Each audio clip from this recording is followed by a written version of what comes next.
Hi అండి. ఈరోజు నాకు 2 పౌండ్స్ కేక్ ఆర్డర్ అయితే వచ్చింది. నేను ఎలా డిజైన్ చేసుకున్నానో చూపించేస్తానండి.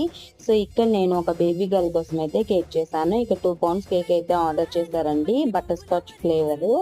అండ్ ఇక్కడ నేను టాపర్ అయితే పెట్టుకున్నాను. అది ఇంట్లోనే నేను ప్రింట్ చేయించేసి ఇంట్లోనే తయారు చేసుకున్నానండి. షేప్ అనేది కట్ చేసేయాలి. కట్ చేసేసి టూత్ పిక్ పెట్టేసాను. మధ్యలో అరేంజ్ చేసుకోవాలి.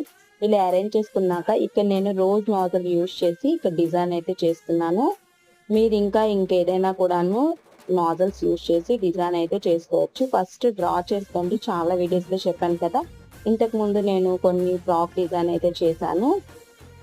కావాలంటే మీరు ఒకసారి చెక్ చేయొచ్చు ఫస్ట్ టైం చూస్తున్న వాళ్ళు. అలాగే ఇక్కడ నేను రోజ్ నాజల్తోనైతే ఇక్కడైతే డిజైన్ అయితే చేస్తున్నానండి. చుట్టూ కూడాను ఇలా ఫ్రాక్ లా చేసుకొని ఇక్కడ నేను స్ప్రింకిల్స్ అయితే చేసుకున్నాను. అంతా కూడా కేక్ ఎలా అన్నది అనేది తప్పకుండా కామెంట్ చేసి చెప్పండి. వీడియో నచ్చితే తప్పకుండా లైక్